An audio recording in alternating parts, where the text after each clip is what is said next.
asiento. ¿Sabía usted que día a día convivimos con una serie de microorganismos, bacterias, seres invisibles y que están en su hogar, están en su casa? ¿Ha escuchado usted hablar de las muertes por la bacteria Escherichia coli? ¿O de las intoxicaciones alimentarias por salmonela? Microorganismos que están en su casa. Quisimos hacer un viaje microscópico, ir a una casa y mirar qué sucede en el corazón de la casa, la cocina. Quisimos tener una nota y ver qué pasaba en la casa de Nuri.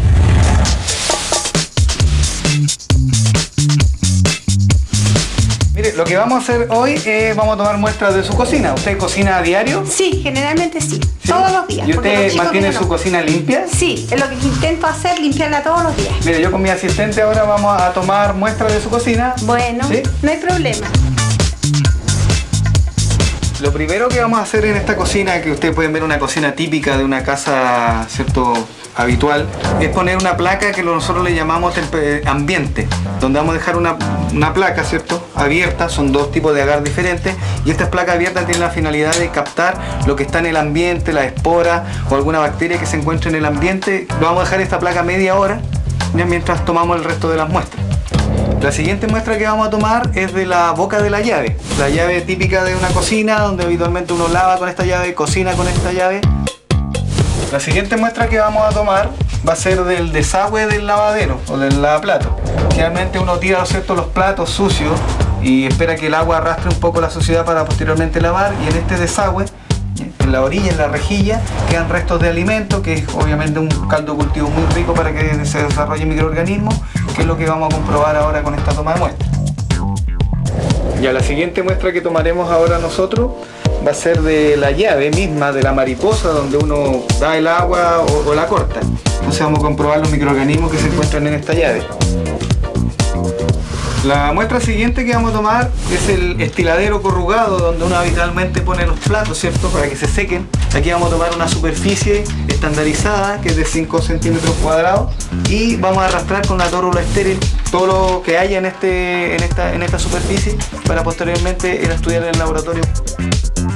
La muestra que vamos a tomar ahora es algo bastante utilizado en cualquier cocina, es la famosa tabla de picar. Vamos a cubrir la superficie que marca esta plantilla para posteriormente en el laboratorio hacer la extracción de estos microorganismos, a ver qué se encuentra en la tabla de picar.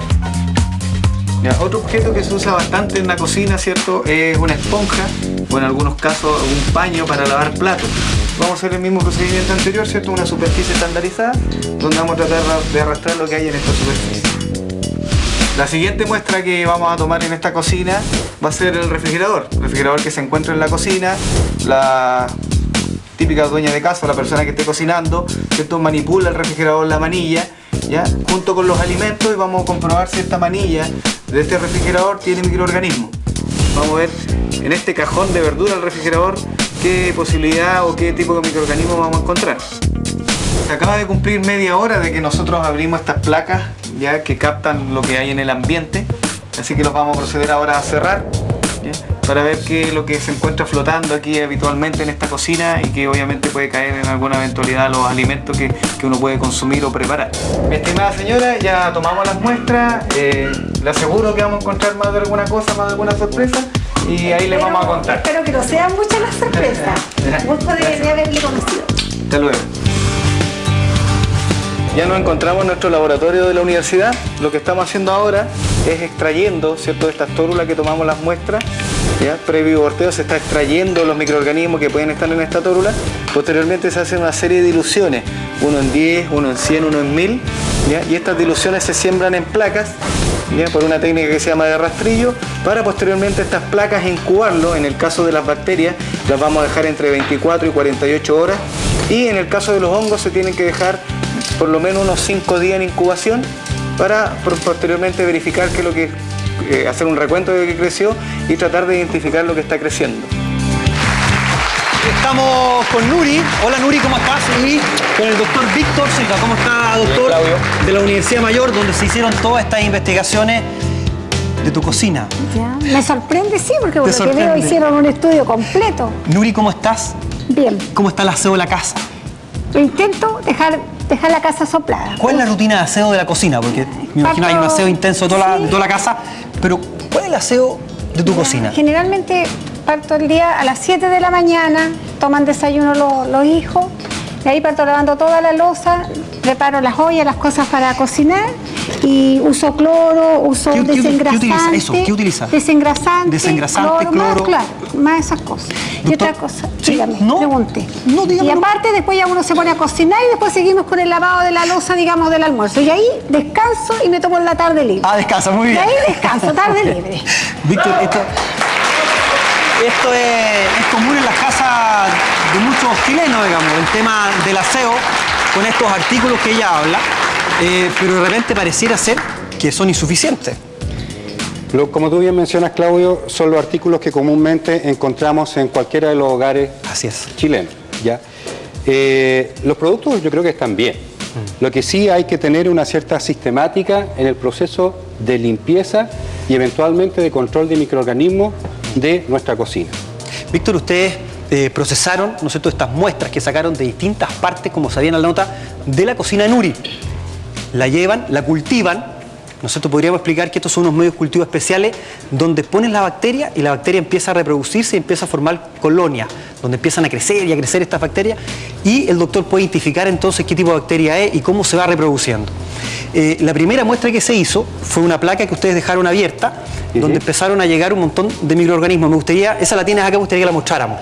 Sí, esa yo la traje porque vamos a mostrarla como nuestra placa base, digamos. La placa base, perfecto. Entonces, en esa placa, que fue abierta en un lugar de la cocina, los microorganismos que están en el ambiente... ¿Cómo llegan ahí? Van y caen, digamos, por sobre gravedad, la placa, por van gravedad, cayendo. ¿sí? Sobre la placa.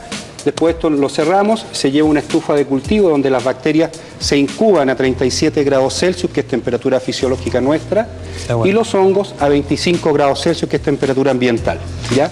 Y lo que tenemos ahí mira, es esto. Ven, Víctor, te invito, mostrémosla acá a la cámara para que quede más claro.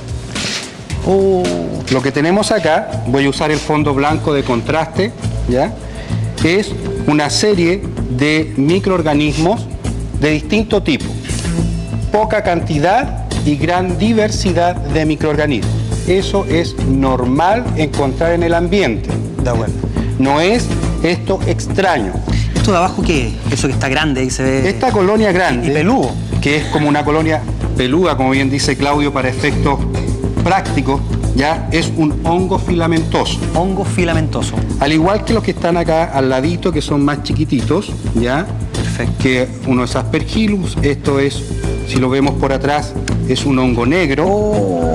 Ya, es un hongo negro. Nuri, ven. Ya. Y los otros son hongos claros. Ahora, pues. Y las colonias cremosas, son bacterias. ¿Ya? Esos puntitos blancos. Esos puntitos blancos son bacterias. O sea, en el ambiente predominaron hongos filamentosos de distintos tipos y pocas bacterias. Víctor, ¿y eso es normal que pase? ¿Es normal que en el ambiente esté eso? En nuestro ambiente esté eso. ¿En la cocina solamente o en el eso lo vamos a encontrar casa? en toda la casa y es normal de que en una casa existan estos microorganismos. Gran diversidad, poca cantidad. Vamos a ver entonces, esto se hizo un estudio que fue ordenadito. Partimos primero por la llave, ¿no es cierto?, por caída de agua. ¿Qué microorganismos se encontraron ahí, doctor? Ahí se encontraron principalmente bacterias, ¿ya? No se encontraron hongos filamentosos, ¿ya? Se encontraron bacterias. Y dentro de las bacterias que se encontraron ahí, se encontró una baja cantidad de microorganismos. Para ser más específico, 600 microorganismos por ml fue la cantidad que se contó, ¿ya? Que para hacer una zona húmeda es una baja cantidad. De acuerdo. Pero independiente que haya una baja cantidad de microorganismos, es importante el cuidado que uno tiene que tener, por ejemplo, cuando alguno de nuestros niños o un adulto ya utiliza esto como vaso y coloca la boca directamente sobre la boquilla. ¿La cantidad suficiente para producir una enfermedad, la que usted encontró? Depende del microorganismo. Entonces, la salida de agua, recomendación es dejar el flujo correr de agua. Si en algún momento queremos tomar agua, ¿no es cierto?, hay que dejar correr el flujo. Y usar un vaso. Y usar un vaso, obviamente, para que se limpie, ¿no es cierto?, y tomamos el agua en un vaso.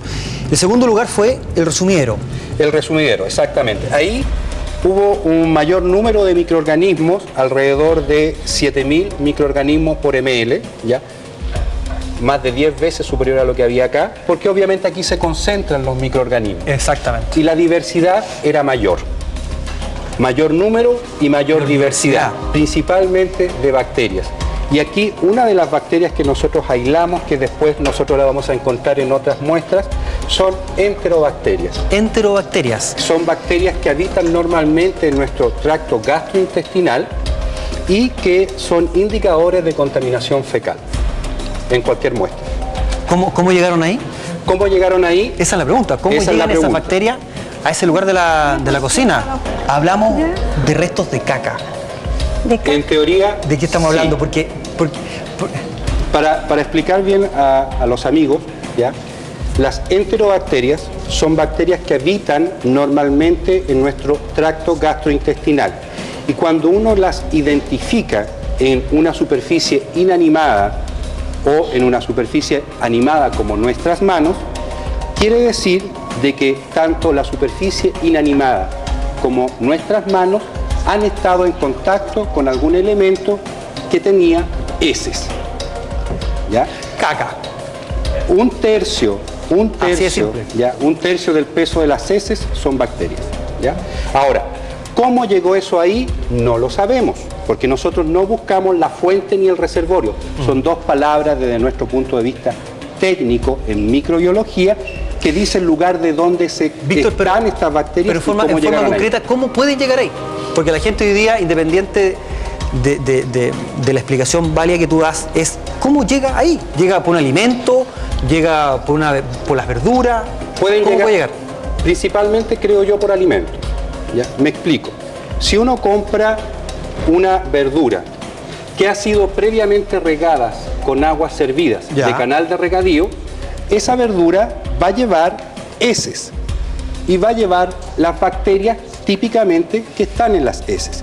Si esa verdura yo la llevo y la proceso con este cuchillo en estas tablas, voy a estar contaminando todo lo que tenga contacto con esas verduras. Exacto. Y vas traspasando entonces esa contaminación hasta llegar acá. A estos puntos u otros puntos. Si yo lavo previamente la verdura, ¿ya? Porque voy a hacer una ensalada o la lavo previamente antes de cocinar, ¿ya? Sí. Voy a estar contaminando este sector. ¿Qué pasó en la manilla, doctor? En la manilla, siguiente muy punto. Buena pregunta. ¿Qué pasa en la manilla? Nosotros tuvimos una presencia de pocas bacterias, alrededor de 700 bacterias por 700 bacterias por ml, que diríamos que es similar a lo que estaba acá, de la caída del agua, pero eran distintas bacterias. No eran las mismas que estaban acá, las que estaban aquí. ¿Qué bacteria encontró? Aquí encontramos, mire, yo tengo acá dos placas donde crecieron estos microorganismos que nos muestran, ¿ya? Yo voy a mostrar a la cámara, vamos acá a la cámara, y usted va a explicar acá a la cámara, doctor, entonces, eso. ¿De qué se tratan estas? Esta placa que está en mis manos es una placa, la que está en mi mano, es una placa de agar sangre. Aquí nosotros podemos ver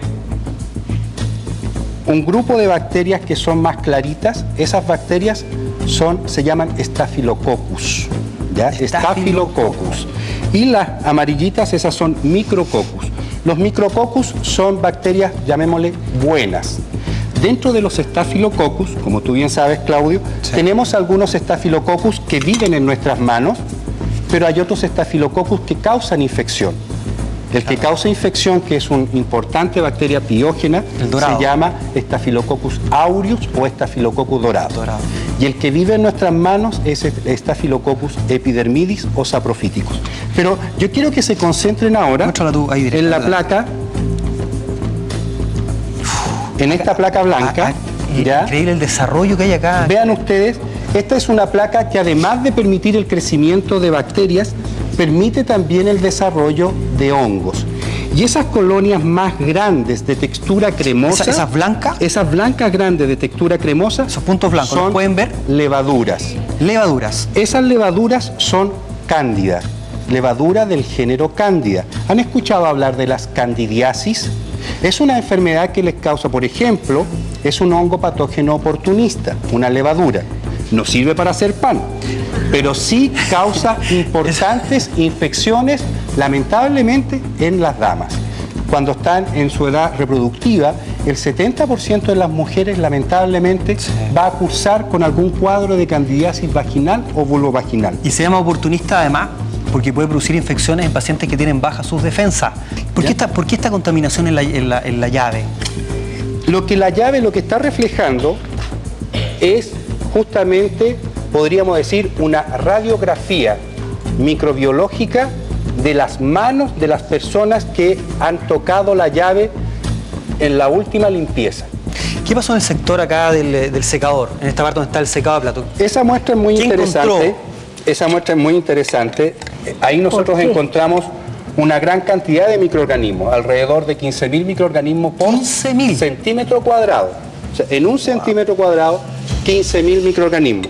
La gran mayoría de ellos, bacterias. Bacterias. Que están acá, ¿ya?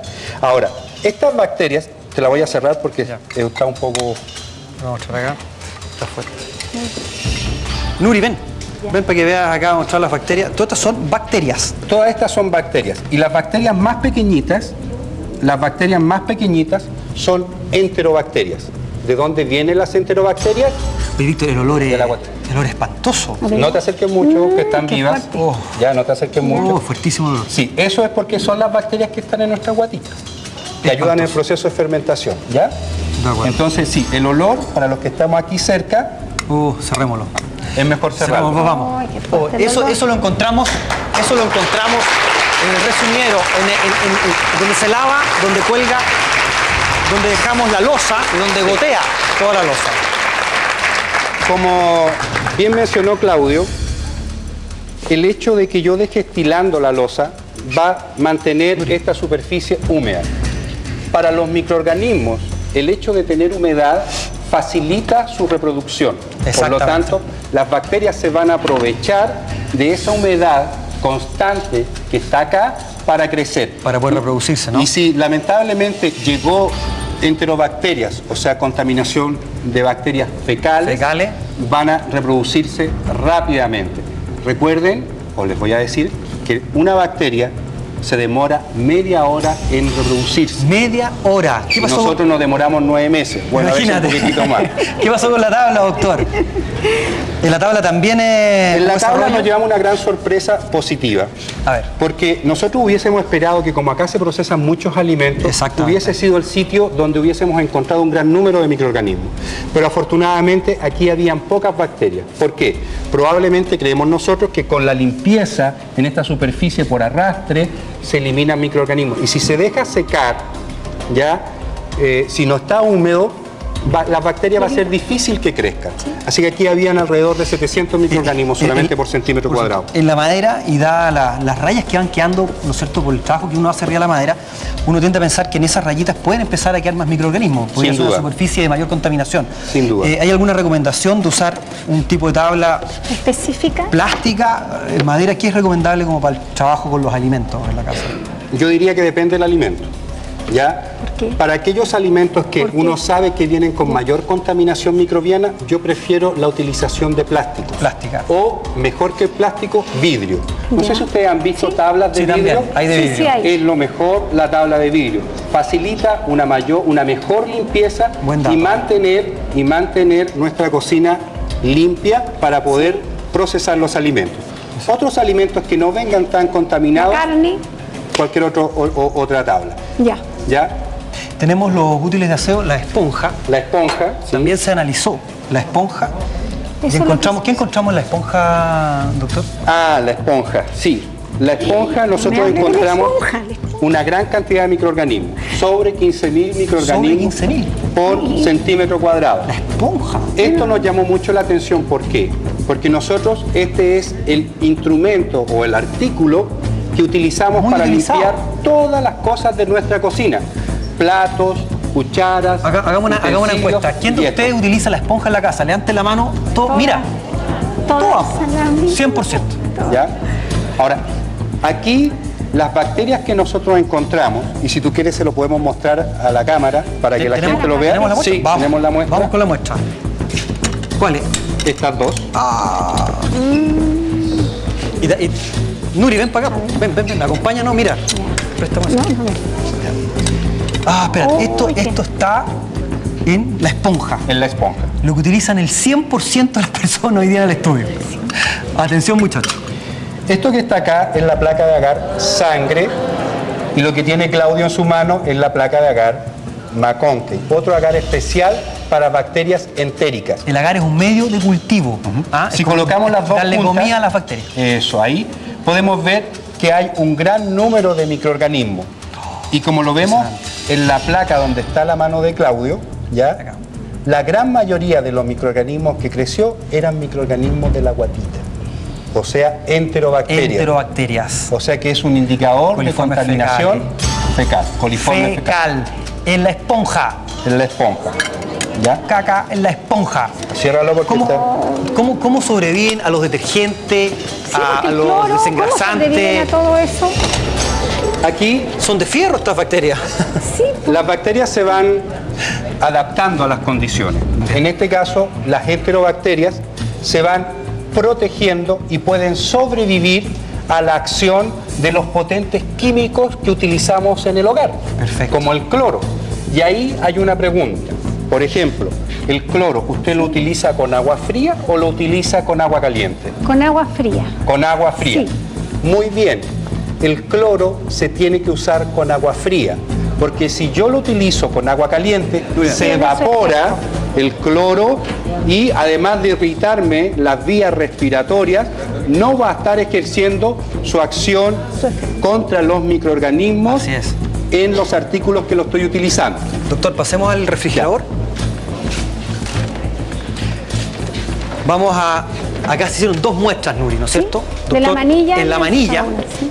y en el interior del refrigerador. Sí. ¿Qué pasó en la manilla? En la manilla habían pocos microorganismos, principalmente bacterias de algunas levaduras, probablemente de la manipulación de la mano, De acuerdo. pero sí donde nos encontramos con sorpresa fue al interior del refrigerador. ¿En qué parte? El refrigerador, la muestra se tomó del lugar donde se guardan las verduras, ¿ya?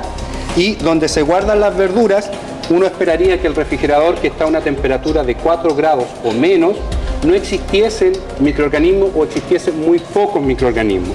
Pero aquí nosotros encontramos un grupo especial de microorganismos que yo los traje para que Están también, vamos a ustedes ver. lo puedan ver. ¿Ya? Nos acercamos. Vamos. Ah, este es espantoso, ¿ah? Que son estos microorganismos. Mira, Nuri, mira, Nuri, por favor. Donde nosotros encontramos hongos, ¿ya? Demasiado. Y bacterias. Los hongos, vean, aquí tenemos un hongo negro, era una alternaria. Son hongos yalinos, también encontramos aspergillus, ¿ya? Esto dentro del refrigerador. Dentro del Donde se refrigerador, guarda la fruta. donde se guarda la fruta. ¿Por qué? Porque los hongos son organismos biodegradadores por naturaleza. Donde hay materia orgánica, ellos están ahí para biodegradarla y devolver, digamos, todo esto al medio. Sin embargo, los hongos, a diferencia de muchas bacterias, ellos tienen la capacidad de sobrevivir en situaciones extremas. O sea, pueden crecer a altas temperaturas Demasiados. y pueden crecer a bajas temperaturas. La mayoría de las bacterias que causan enfermedades en el hombre no pueden crecer a esas temperaturas. Exactamente. ¿Ya? Pero los hongos sí. ¿Y Víctor, estos hongos sí? porque la gente quedó impresionada. En verdad que es espantoso la cantidad de colonias, los coloridos y todo. Esto produce enfermedad.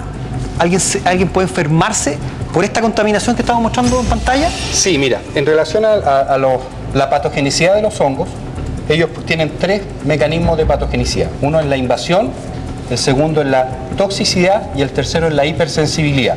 Me explico. Si hay personas que son alérgicas a hongos, cuando estos hongos están en el ambiente, pueden ellos tener una reacción alérgica respiratoria.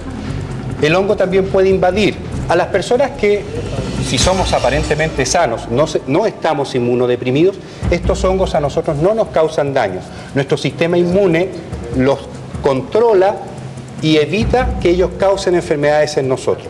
Sin embargo, si hay una paciente inmunodeprimida, como por ejemplo mencionó Claudio, una mujer o un hombre que tenga una aplasia medular, que tenga una leucemia, ¿ya? O que esté en tratamiento prolongado con por corticoides, cáncer, una persona que ¿ya? está en cáncer por una o con quimioterapia. radioterapia o quimioterapia. Esto puede ser realmente mortal. Ya, mortal. Impresionante.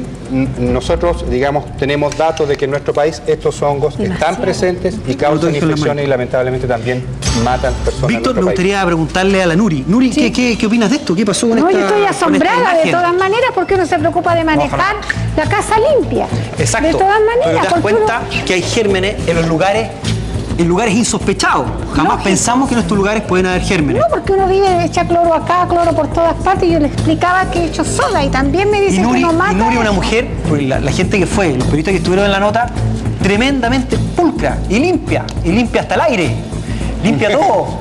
Entonces encontrar esto para ti ha sido una sorpresa. Claro, de todas maneras, porque uno jamás va a pensar eso.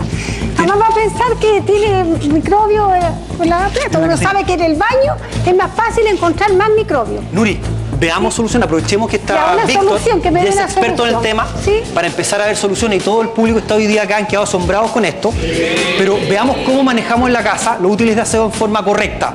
Tengo una bandeja, una mesita acá, con distintas soluciones. Por favor, quiero que pasen acá adelante y me acompañen acá. Delante de la cocina. Ahí nos vamos a poner, por favor, usted, profesor, al medio, Nuri allá. Cuéntenos cuáles son las soluciones y cómo las vamos a usar. Porque vemos en la casa que está el cloro, muchas de estas cosas las tenemos en la casa. De repente no estamos usándolas bien. Víctor. Sí, lo primero que hay que recomendar es que hay que eliminar la materia orgánica. Si se quedó materia orgánica inactiva... ¿Qué materia orgánica? Porque le digamos a la gente... Restos de comida. Restos de comida. Restos de carne, ¿no es cierto? Arroz. Todo lo que es resto de comida, que es materia orgánica, inactiva y protege a los microorganismos que están dentro. O sea, forma un escudo protector. Entonces yo le puedo echar mucho cloro a algo, pero si está la materia orgánica y las bacterias están dentro de ellas, no les va a pasar nada. Eso es lo que puede explicar que por mucho que uno limpie con químicos que son desinfectantes, igual pueden haber microorganismos. ¿De acuerdo? Lo primero, limpiar, si es posible, con agua corriente, con detergente, cualquier detergente, para eliminar, barrer y disminuir al máximo la cantidad de materia orgánica. Eso es por arrastre. Por arrastre. ¿No es cierto? Arrastramos todo lo que son restos de comida. Eso tiene que quedar limpio. Luego podemos aplicar los químicos, que son desinfectantes, si es posible, más que utilizar una esponja o un paño, es preferible, y ahí es donde a veces viene lo que es costo-beneficio, utilizar un papel absorbente para hacer la limpieza final. Donde uno aplica el producto, después, porque eso lo elimina. Porque es desechable. Desechable. Y se va junto con las bacterias. Mantener las zonas secas y aireadas. En muchos lugares prefieren también el uso de alcohol para determinadas superficies. ¿Para qué superficies, por ejemplo? ¿Dónde lo puedo usar? ¿Para los muebles? Todo lo que es muebles, todo lo que es la parte de mueblería que no sea de madera. De madera. Porque si no lo va a destruir.